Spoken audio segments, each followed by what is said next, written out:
بسم اللہ الرحمن الرحیم الحمد للہ نحمده ونستعینه ونستغفره ونؤمن به ونتوکل علیہ ونعوذ باللہ من شرور انفسنا ومن سیئات اعمالنا من يهده اللہ فلا مضل له ومن يضلله فلا هادي له ونشهد أن لا إله إلا الله وحده لا شريك له ونشهد أن سيدنا ومولانا محمدا عبده ورسوله صلى الله عليه وعلى آله وأصحابه وبارك وسلم تسليما كثيرا كثيرا أما بعد فأعوذ بالله من الشيطان الرجيم بسم الله الرحمن الرحيم لقد كان لكم في رسول الله أسوة حسنة صدق اللہ العظیم۔ قابل احترام بھائیوں، دوست بزرگوں، وہی سلسلہ وار مضمون حضرت محمد صلی اللہ علیہ وسلم کی سیرت کا پارٹ نمبر 23۔ اب حضور صلی اللہ علیہ وسلم نے مینا وغیرہ میں کام شروع کیا، نبوت مل گئی، مکہ والے مخالفت کر رہے ہیں، آپ نے فرمایا بھی کہاں جا کے کام کروں؟ تو آپ صلی اللہ علیہ وسلم مینا تشریف لے جاتے تھے۔ جیسے ہم لوگ حج کرتے ہیں ویسے حجاز کے جو بے ایمان تھے وہ بھی حج کرتے تھے، آتے تھے مکہ مکرمہ، اور اس طریقے سے ان کی بھی حج کی تاریخیں ہوتی تھی۔ بڑے بڑے گروپ، بڑے بڑے رؤساء دور دور سے آتے تھے وہ لوگ، اور وہ اپنے اعتبار سے وہ حج ان کا چلتا تھا۔ لیکن ان کا حج جو ہوتا تھا وہ کھیل کود ہوتا تھا، کھیل کود، شرابی پیتے تھے، جمع ہوتے تھے، یہ نظام ان کا چلتا تھا۔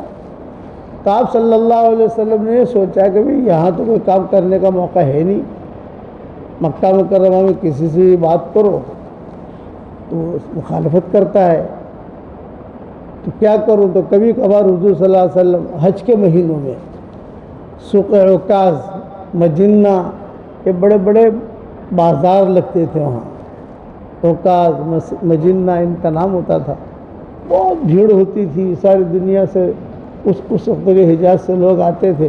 آپ صلی اللہ علیہ وسلم جاتے، کبھی حضرت خدیجہ ساتھ چلی جاتی، بچیاں پیدا ہو گئی تھی، بچیاں بھی چلی جاتی۔ ابو طالب تو زندہ تھے، لیکن ابو طالب جو ان باتوں سے زیادہ چونکہ اپنے مکہ مکرمہ میں وہ ایک ذمہ داری تھی، ان کی رئیس تھے، رئیس کا مطلب چودھری تھے، تو ڈرتے تھے کہ میں نے اگر میرے بھتیجے کی موافقت کی تو سارا مکہ جو ہے مجھے بائیکاٹ کر دے گا، پھر میری بچیوں کا کیا ہوگا، میرے بچوں کا کیا ہوگا۔ لیکن حضور صلی اللہ علیہ وسلم کے ساتھ مستقل جو رہتے تھے وہ حضرت ابوبکر رہتے تھے۔ صدیق اکبر، ان کا درجہ مکہ مکرمہ میں ایسا تھا جیسے چیف جسٹس کا ہوتا ہے، ہمارے یہاں چیف جسٹس ہوتا ہے، اس کا بہت بڑا درجہ ہوتا ہے، تو ان کا درجہ اتنا تھا صدیق اکبر کا۔ وہ حرم میں بیٹھ کر جو فیصلہ کرتے ہر آدمی اسے منظور کر لیتا، بڑے آدمی تھے۔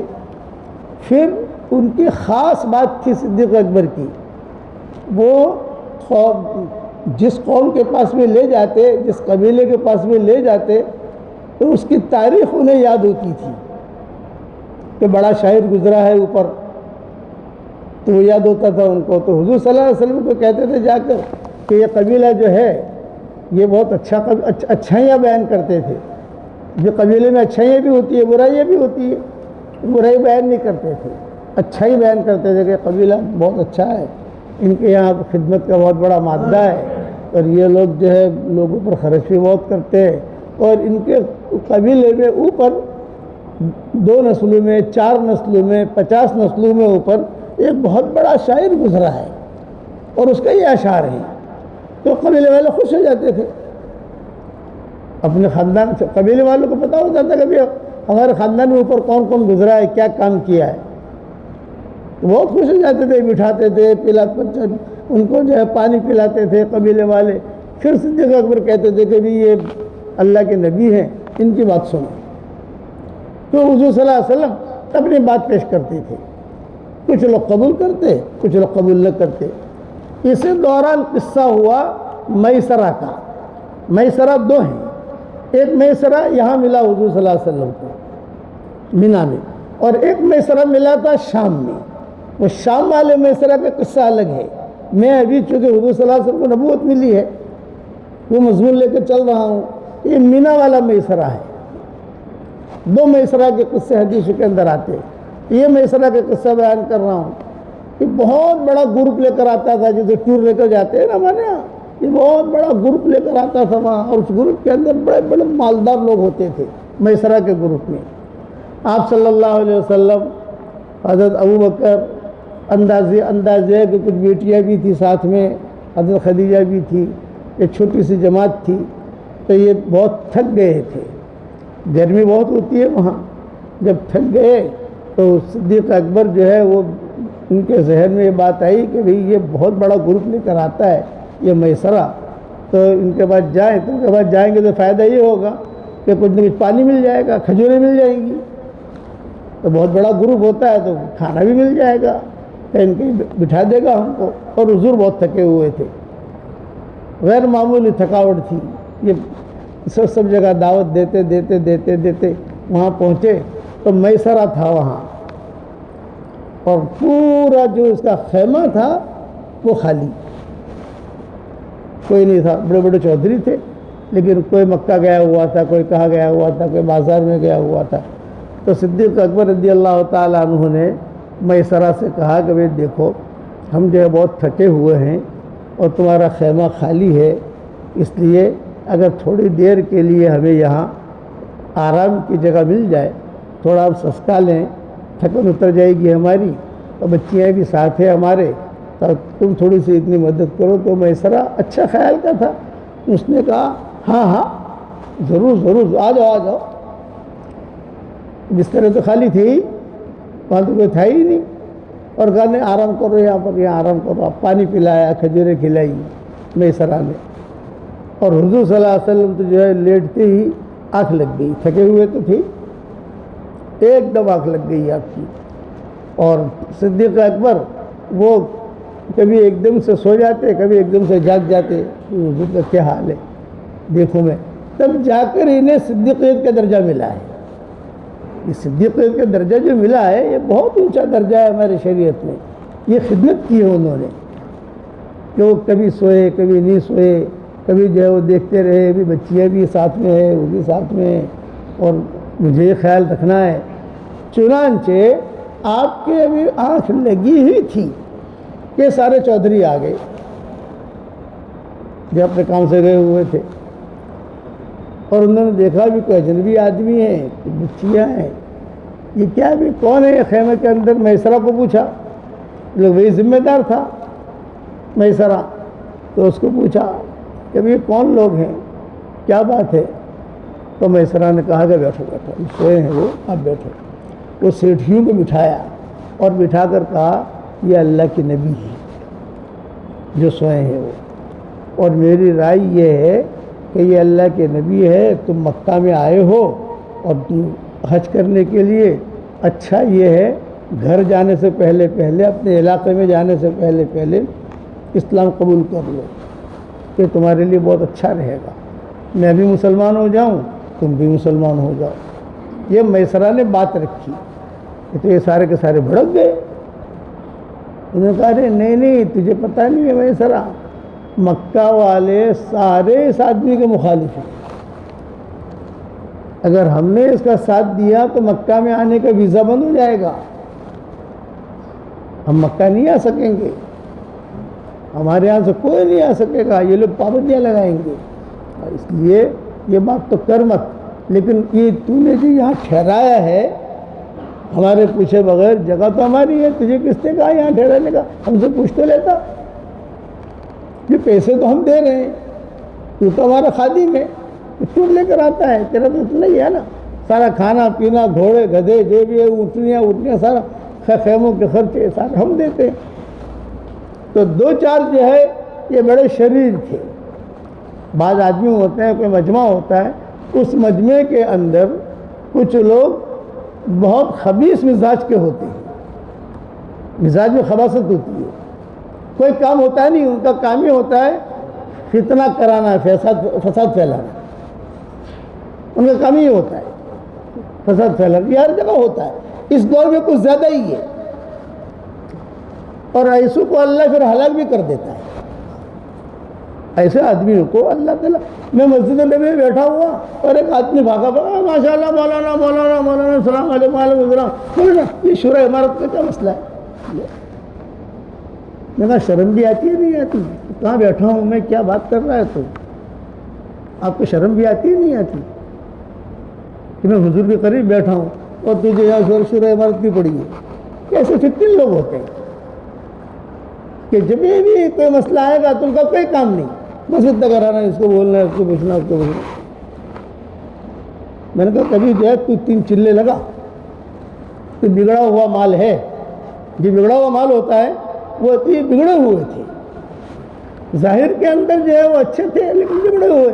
انہوں نے جو ہے فوراً میسرہ کو ڈانٹنا شروع کر دیا، ایک سیٹ نے یہاں سے ڈانٹا، ایک سیٹ نے، حضور تو سوئے ہوئے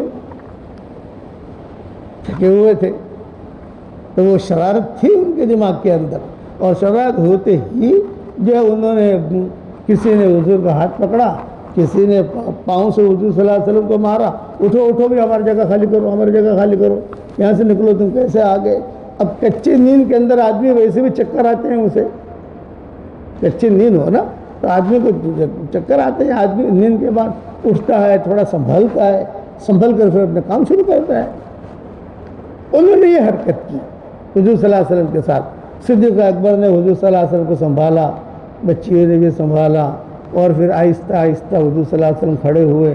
وہ میسرہ جو ہے وہ دل کے اندر رونے لگا کہ ارے بھائی میں نے ان کو یہاں تھوڑی سی پناہ دی اور ان لوگوں نے یہ حرکت کی، ان لوگوں نے یہ حرکت کی ہمارے ساتھ کہ یہ خیر۔ حضور صلی اللہ علیہ وسلم باہر نکلے، باہر نکلنے کا آپ کی اٹھنی تو کھڑی ہوئی تھی، تو آپ کے اٹھنے پر جو ہے وہ سوار ہوئے۔ جب سوار ہوئے حضور صلی اللہ علیہ وسلم تو ان کو اور شرارت سوجھی، ان دیوانوں کو۔ آپ تو سوار ہو گئے، وہ گھر والے بھی ساتھ ہیں، صدیق اکبر بھی ہے، غالباً عثمان ابن مظعون تھے یا نہیں تھے پتہ نہیں، عام طور سے وہ بھی ساتھ رہتے تھے، لیکن یہ اس سفر میں وہ تھے ہی نہیں۔ وہ جو انہوں اور شرارت سوجھی، شرارت ایسی سوجھی کہ اس نے جو ہے اٹھنے کو چوکا دینا شروع کر دیا۔ اٹھنی، اب ظاہر بات ہے کہ اٹھنی جو ہوتی ہے اس کو چوکا دے تو وہ کتی ہے، اور جب کتی ہے بیٹھنے والا آدمی جو گر پڑتا ہے۔ اس سفر میں حضور صلی اللہ علیہ وسلم اٹھنے سے گر پڑے، یہ ملا۔ میرے سارے میسرہ بھی دیکھ رہا تھا، صدیق اکبر بھی دیکھ رہے تھے، سب کچھ جو دیکھ رہے تھے کہ دیکھو یہ ان کے ساتھ یہ معاملہ کیا۔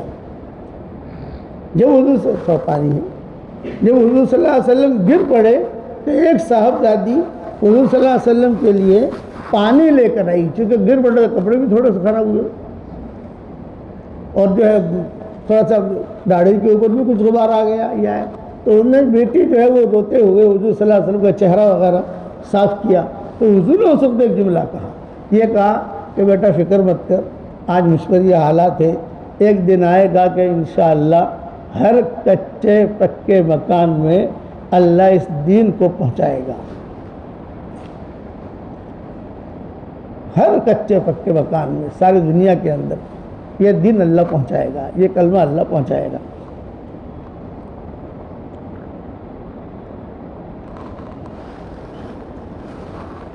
اب یہ حالت ہوئے تو حضور صلی اللہ علیہ وسلم مایوس ہو کر، کسی نے سنی نہیں، اور مایوس ہو کر جو ہے وہ جا رہے تھے۔ اس میں چونکہ وہاں ان لوگوں کے حج میں دور دور سے لوگ آتے تھے، کوئی تاجر ہوتا تھا، کوئی غریب ہوتا تھا، یا پھر کندی جو ہے جو تجارت کے عطر کے بڑے تاجر تھے، حضرت عباس کے خاص دوست جو ہے یہ وہی ملے ان کو، انہوں نے فوراً اسلام قبول کر لیا، اور حضرت عباس سے پوچھا کہ یہ کون ہے؟ حضرت عباس نے کہا میرا بھتیجا ہے یہ، لیکن یہ کہ بھئی میں بھی جلدی میں بات مانتا ہے نہیں، بات تو صحیح کہتا ہے، یہ دل ہمارا یہ ہے کہ بات صحیح کہتا ہے، لیکن یہ کہ میں بھی میرے قوم کے ساتھ ہوں، قوم کو بھی دیکھنا ہے، اور ہم قوم کے بڑے ہیں، اگر جو ہے ہم نے بات مان لی اور قوم میں اختلاف ہوا تو بائیکاٹ ہوگا، خون خرابہ ہوگا، اس لیے میں خاموش ہوں۔ اسی لیے علماء نے لکھا ہے کہ حضرت عباس بہت جلدی اسلام نے قبول کر لیا تھا لیکن چھپا رکھا تھا۔ کب مسلمان ہوئے ہیں؟ آخر میں مسلمان ہوئے حضرت عباس۔ کب مسلمان ہوئے؟ حضور صلی اللہ علیہ وسلم فتح مکہ کے لیے جب نکلے، مکہ مکرمہ فتح کرنے کے لیے، اب جب مکہ چلتے چلتے چلتے چلتے مکہ مکرمہ تو آخر میں فتح ہوا ہے نا، جو فتح کے لیے نکلے تو یہ حضرت عباس اپنے بچوں کو لے کر مدینہ جا رہے تھے، راستے میں ملے، حضور کو خوشی ہوئی۔ آپ نے فرمایا چچا آپ کہاں جا رہی ہوں؟ یہ فرمایا میں مسلمان ہو کر مدینہ جا رہا ہوں۔ تو آپ نے دو جملے کہے، ایک کہا کہ میرا چچا یہ آخری مہاجر، ان کی آخری ہجرت تھی، ان کی جو ہجرت فرض تھی نا بس عباس پر ختم ہو گئی کہ میرا چچا جو ہے یہ آخری مہاجر اور میں آخری نبی اور یہ امت آخری امت، ہم کو کہا یہ امت آخری امت اور میں آخری نبی اور یہ آخری مہاجر۔ اور حضرت عباس سے کہا کہ تم جاؤ اور جلدی سے گھر والوں کو کہیں نہ کہیں چھوڑ دو، وہاں پر ہمارے گھر بھی خالی ہیں، لیکن آپ تو فتح مکہ کے لیے نکل گئے، آپ کے ساتھ حضرت میمونہ تھی، حضرت ام سلمہ تھی، تو دونوں کے کمرے خالی تھے، کوئی اولاد تو تھی نہیں ان کی، ام سلمہ کی اولاد تھی، تو فرمایا کہ چلو کہیں نہ کہیں ایڈجسٹمنٹ ہو جائے گا، لیکن تم اپنے بچوں کو وہاں رکھو اور تم جلدی سے ہمارے ساتھ جڑ جاؤ فتح مکہ کے سفر میں۔ تو ایسا دوڑے دوڑے دوڑے دوڑے کہ برابر گھر والوں کو وہاں سیٹ کر دیا، سیٹ کر کے فوراً حضور کے ساتھ شریک ہو گئے، یعنی حضور کا بھی حدود حرم میں داخل ہونے سے پہلے پہلے مکہ مکرمہ حضرت عباس آ گئے تھے۔ ابو سفیان جو مسلمان ہوئے ہیں، حضرت امیر معاویہ کے والد جو مسلمان ہوئے ہیں، وہ حضرت عباس کی تشکیل پر مسلمان ہوئے ہیں۔ حضرت عباس نے تاجر جو عطر کا تاجر کا حافظ کندی نام آتا ہے کتابوں میں، اس سے یوں کہا کہ میرا بھتیجا ہے، لیکن یہ کبھی ابھی بھی یہ کھڑا ہوا ہے اور یہ بات کرتا ہے کہ یہ کرنے والے اللہ ہیں، کرنے والے اللہ ہیں، کرنے والے اللہ ہیں، سب چیزوں کی نفی کرتا ہے مخلوق کی، اور میں جو ہے ڈرتا ہوں میری قوم سے، اندر سے تو مسلمان، جیسے فاطمہ اسدی ہے جو ابو طالب کی اہلیہ، یہ بھی اندر سے مسلمان ہو گئی تھی، وہ ڈرتی تھی ابو طالب سے، یہ میرا شوہر ہے، میرے بچے ہیں، اور اگر میں مسلمان میں نے اسلام کا کر دیا تو یہ تو ماریں گے مجھے، میں کہاں جاؤں گی۔ ابو طالب کا جس دن انتقال ہوا تو 2 دن کے بعد آ کے مسلمان ہو گئی، وہ میں تو پہلے اندر سے تو مسلمان تھی۔ اب حضور صلی اللہ علیہ وسلم جو ہے بہت مایوس ہو گئے کہ بھئی آئے سفر میں تو کوئی ملا نہیں، کوئی کام ہوا نہیں، اور کسی نے بات مانی نہیں، کچھ 1-2 آدمیوں نے بات مانی، آپ تو چلے گئے مکہ مکرمہ۔ لیکن یہ میسرہ بہت ہوشیار تھا، یہ میسرہ نے سب چودھری جب جمع ہوئے تو سب کو بلا کر کہا کہ تم نے اس آدمی کے ساتھ جو معاملہ کیا ہے وہ معاملہ ٹھیک نہیں، ایک آدمی تمہارے وہاں آئے تو تم کو جو ہے اس کا اکرام کرنا چاہیے، مہمان بن کر آیا ہے، اور لاتے مار کر اٹھانا اور پھر ہاتھ پکڑ کے اٹھانا یہ چیز ٹھیک نہیں۔ اور میں ابھی بھی تمہیں کہتا ہوں کہ مکہ قریب ہے، ہم بہت دور سے آئے ہیں، وہ لوگ بہت دور سے آئے تھے، بہت دور سے آئے ہیں ہم، اب وہاں سے واپس آنا یہ مشکل ہوگا، اچھا یہ ہے کہ اب بھی تم اسلام قبول کرو، یہ میسرہ نے کہا۔ تو ان لوگوں نے سب نے جواب دیا کہ دیکھ میسرہ، ہماری تشکیل مت کر تم مسلمان ہونے کی، ہمیں جانا ہے نا، اپنے گاؤں میں جائیں گے ہم، تو راستے میں یہودیوں کی بستیاں پڑتی ہیں اور وہ اہل کتاب ہیں، ہم ان یہودیوں سے پوچھیں گے، وہ کہتے ہیں کہ ہاں اللہ کے نبی ہیں، ہم واپس آ جائیں گے، اور اگر وہ کہیں گے نہیں اللہ کے نبی نہیں ہے، اپنے گاؤں میں چلے جائیں گے۔ اس کو کہتے ہیں دین کے کام کو ٹالنا۔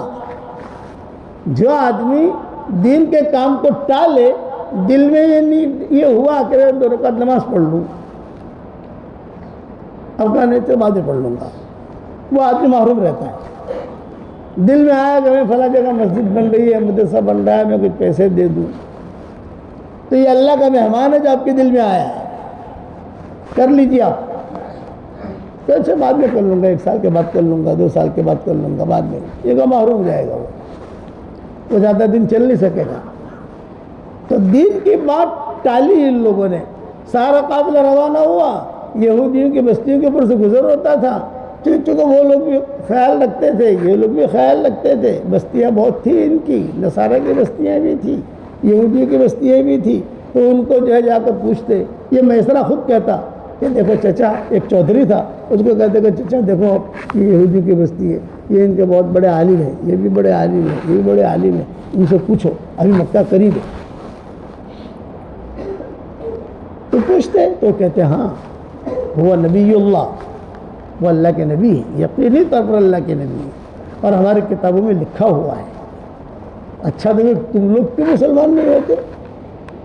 یہی تو ہے نا، بھی اللہ کے نبی ہے تو آپ لوگ مکہ قریب ہے تو آپ کیوں نہیں آتے یہاں؟ یہ پوچھتے بڑے میاں، تو وہ کہتے کہ بھی ہمارا ایسا ہے کہ یہ ہمارے خاندان میں اتنا بڑا نبی کیوں نہیں آیا، ہمارے یہودی میں کیوں نہیں آیا؟ حسد من عند انفسہم من بعد ما تبین لهم انہ الحق، حسد کی وجہ سے ہم جو نہیں کرتے۔ بھئی سارے انبیاء 70,000 انبیاء بنی اسرائیل میں آئے ہیں، کئی نبیوں کو انہوں نے قتل کیا ہے،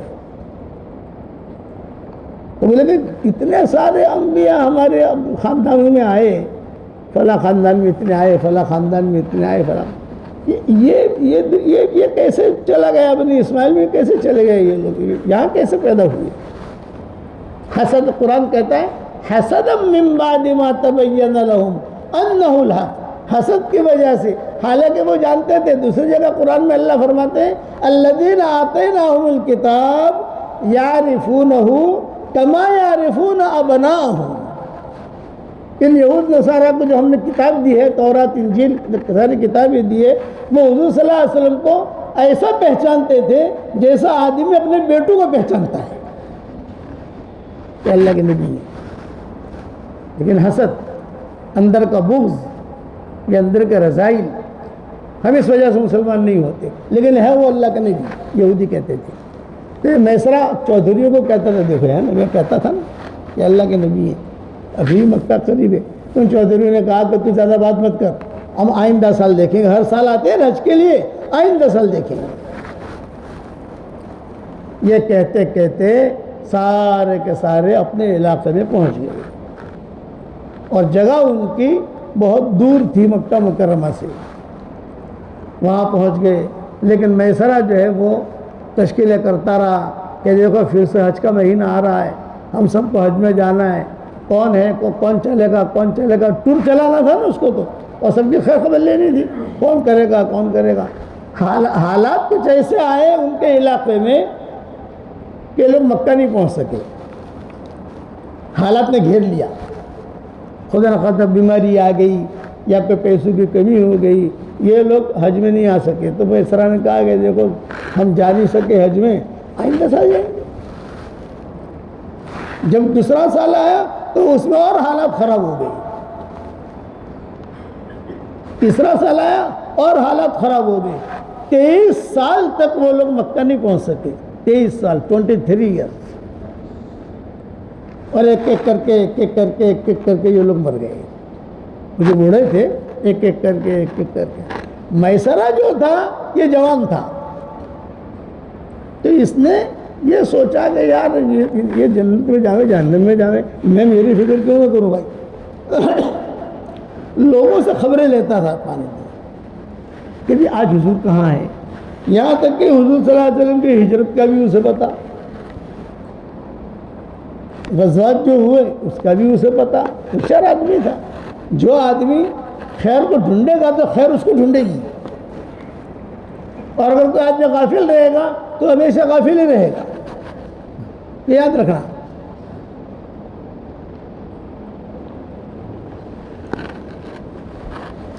کوئی بڑے بڑے چودھری مرتے، یہ میسرہ کو خبر، بدر کا قصہ ہوا میسرہ کو خبر، ابو جہل مارا گیا میسرہ کو خبر، ہجرت ہو گئی حضور صلی اللہ علیہ وسلم کی اس کو خبر، یہاں تک کہ یہ بھی خبر پہنچی کہ اب حجۃ الوداع میں جا رہے ہیں حضور صلی اللہ علیہ وسلم، یہ قافلہ حجۃ الوداع میں جا رہا ہے۔ تو اب وہ ٹور تو ختم ہو گیا، وہ لوگ مر گئے. اور یہ جو ہے 23 سال کے بعد ڈھونڈتا ڈھونڈتا پہاڑیوں پر اکیلا پہاڑیوں پر سے چڑھتا اترتا چڑھتا اترتا چڑھتا اترتا عرفات میں پہنچا. یہ میسرہ اس زمانے میں ٹکٹ پکڑ کا تو کوئی مسئلہ نہیں تھا, تصویر کا مسئلہ نہیں تھا. عرفات میں پہنچا اور حضور صلی اللہ علیہ وسلم عرفات میں موجود تھے. اور عرفات کے دن کا روزہ یہ بہت فضیلت کی چیز ہے. تو صحابہ کو پتہ نہیں تھا کہ حضور روزے سے ہیں کہ نہیں ہے, کہ حضور روزے سے ہیں کہ نہیں. اور حضور کو پوچھنا حضرت آپ روزے سے ہیں, یہ تو بے ادبی ہے. ماؤں کو پوچھنا حضور روزے سے ہے, یہ بھی بے ادبی ہے. تو حضرت عباس کی اہلیہ تھی, حضرت عباس کی اہلیہ آ گئی تھی حضرت عباس کے ساتھ, بچے وہاں چھوڑ گئے تھے. یہ آ گئی تھی فتح مکہ کے موقع پر. یہ انہوں نے فضل ابن عباس کی والدہ, انہوں نے کہا لوگ تم کیوں پریشان ہو تم لوگ. ہم پریشان اس لیے ہیں کہ عرفات کے روزے کی فضیلت بہت ہے, عرفات کے دن کے روزے کی. اب یہ دیکھنا ہے کہ حضور روزے سے ہیں کہ نہیں. پر میں مسئلہ حل کرتی ہوں, خاموش رہو. یہ کہا انہوں نے حضرت عباس کی اہلیہ نے کہ میں مسئلہ حل کرتی ہوں. آپ کیا کرو گی, تم دیکھو تو صحیح. اب حضور جو صلی اللہ علیہ وسلم اونٹنی پر تھے, آپ صلی اللہ علیہ وسلم, اور اونٹنے کے اوپر جو ہے حضور صلی اللہ علیہ وسلم لوگوں کو احکامات بتا رہے تھے, بات کر رہے تھے. کوئی آنے جانے والا جو ہے مسافر کرتا تھا, پہچانتے تھے ہذا نبی اللہ ہذا نبی اللہ. حضور صلی اللہ علیہ وسلم نے حضور اونٹنی پر طواف کرتے تھے. وجہ کیوں کہ لوگوں کو پتہ چلے گا اللہ کے نبی ہیں. اس لیے ہم ممائیں کہتی تھی ہم سب پیدل طواف کرتی تھی, لیکن حضور صلی اللہ علیہ وسلم اونٹنی پر کرتے تھے تاکہ سارے عرب پہچان لے کے بھی یہ اللہ کے نبی ہیں. یہاں پر بھی اونٹنی پر تھے اور سارا مقافلہ جو ہے سامنے تھا, اور یہ میسرہ ڈھونڈتا ڈھونڈتا ڈھونڈتا ڈھونڈتا ڈھونڈتا ڈھونڈتا. اب ظاہر بات ہے کہ 23 سال ہو گئے, 30 سال میں ایک نسل بھی بدل جاتی ہے اور چہرہ بھی بدل جاتا ہے آدمی کا.